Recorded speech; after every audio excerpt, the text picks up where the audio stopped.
O novo comando, o Flamengo ainda patina na tentativa de se recuperar.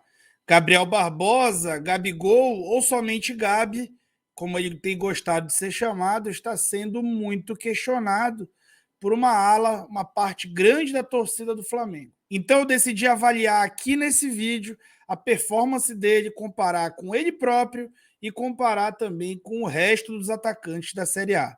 O resultado não é nada bom, mas acompanhe aqui comigo e vamos falar de tática sem tatiquez.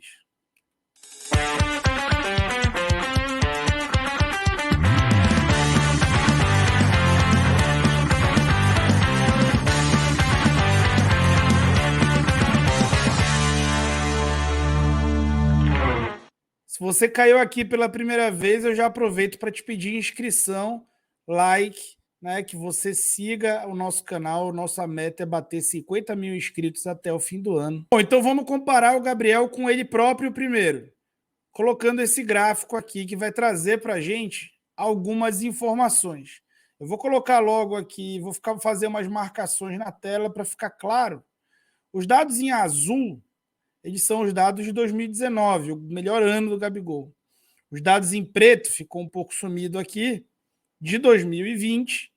Em cinza, claro, 2021. Amarelo, 2022. E dados em vermelho de 2023.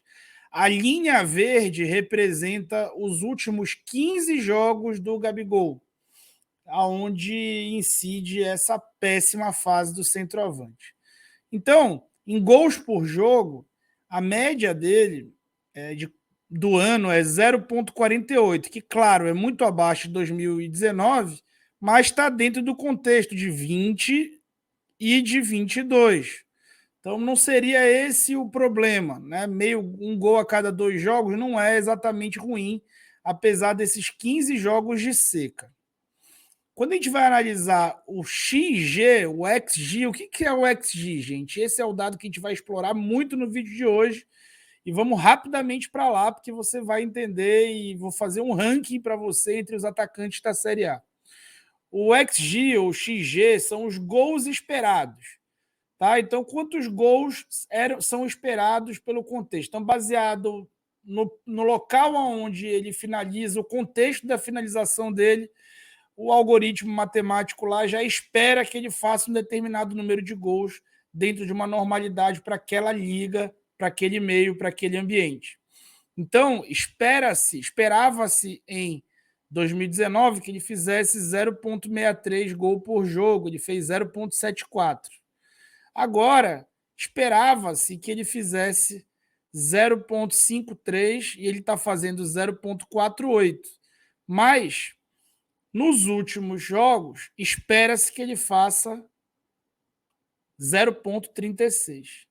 Porém, quando a gente vai para o aproveitamento das oportunidades, então o aproveitamento desse XG, ou seja, entre aquilo que esperam que eu faça e aquilo que eu de fato faço, tá?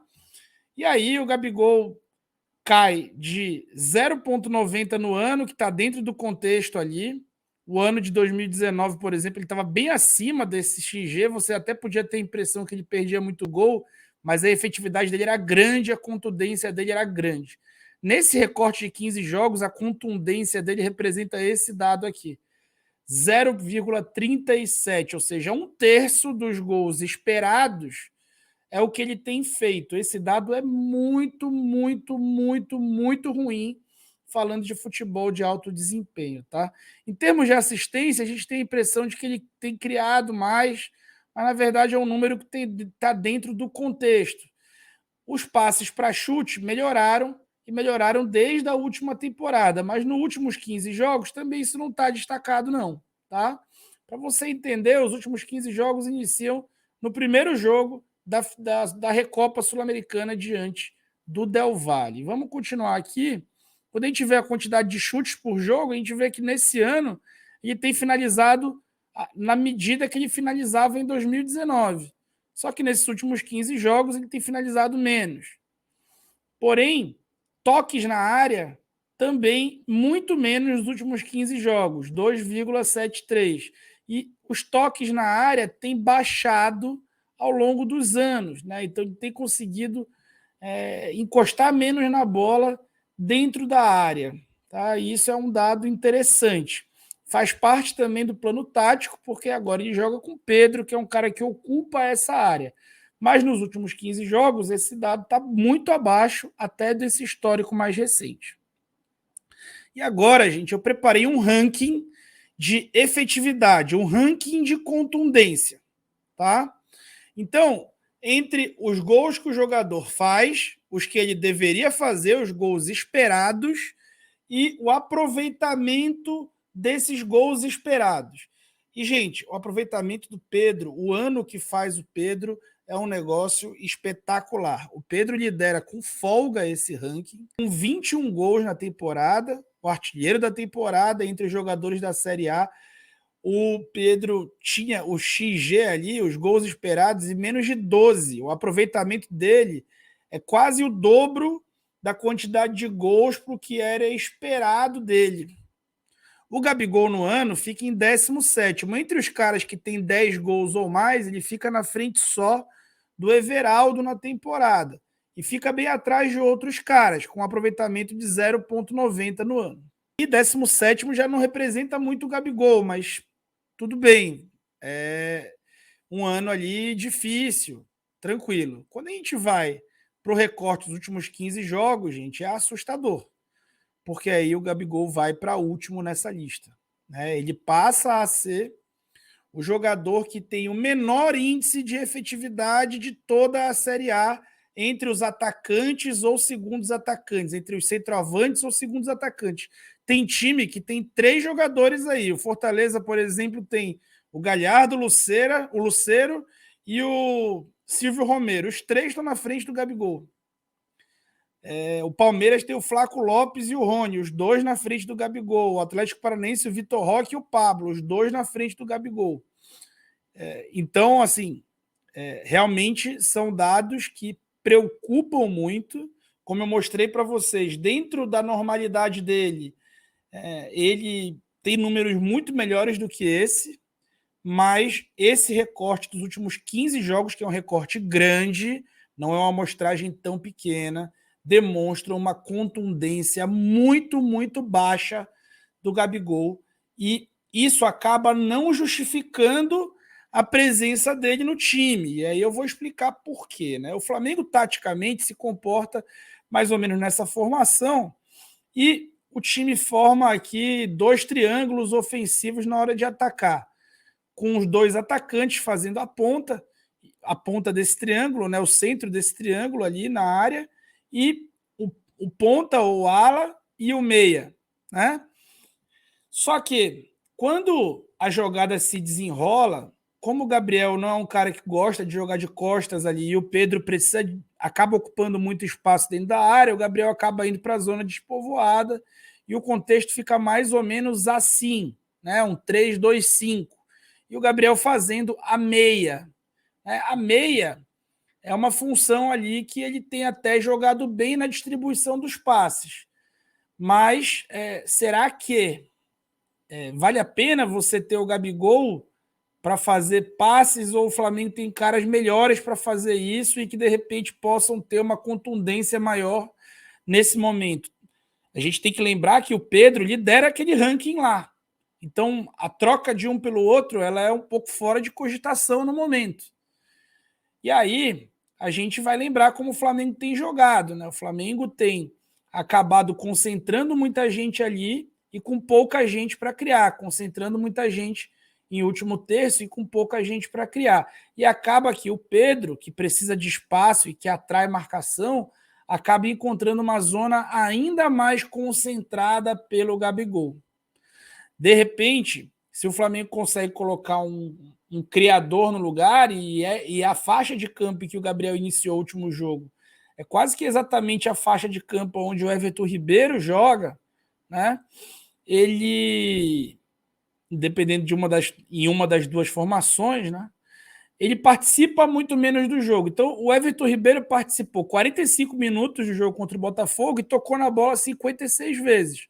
O Gabigol ficou o jogo inteiro e tocou 58, sendo que o primeiro tempo ele fez aquele jogo de maestro de muitos passes. Deu 3 passes decisivos de fato. O Everton Ribeiro deu 6, né? Meia dúzia. Tinha bastante espaço ali naquele setor e o Everton aproveitou bastante. O Everton criou 5 grandes chances, né? O Gabriel acabou perdendo 3 grandes chances. Então, de acordo com o SofaScore, né? Aquele ranking que eu fiz é de acordo com o iScout, que já é um software profissional, dados com uma acurácia ainda maior. Então, o que eu quero, qual que é o recado aqui? O Gabigol, ele é um ídolo do Flamengo, ele é um jogador que merece a idolatria que tem por parte da torcida, mas talvez seja até melhor para ele, neste momento, esperar um pouquinho fora, entrar durante os jogos, recuperar a confiança, porque como ele não tem conseguido ter a contundência necessária para justificar a sua presença como atacante, o papel da meia também está fazendo falta. E o Flamengo tem sim boas opções no banco. Tem o Matheus Gonçalves, tem o Matheus França, principalmente, tem o Vitor Hugo, tem o Everton Ribeiro, que vira e mexe, entra e sai do time. Caras que podem fazer aquela função muito melhor do que ele tem feito, apesar dele ter executado bom papel, né, de troca de passes, etc., no jogo contra o Botafogo. Fato é que é muito pouco para justificar o Gabigol com essa titularidade incontestável.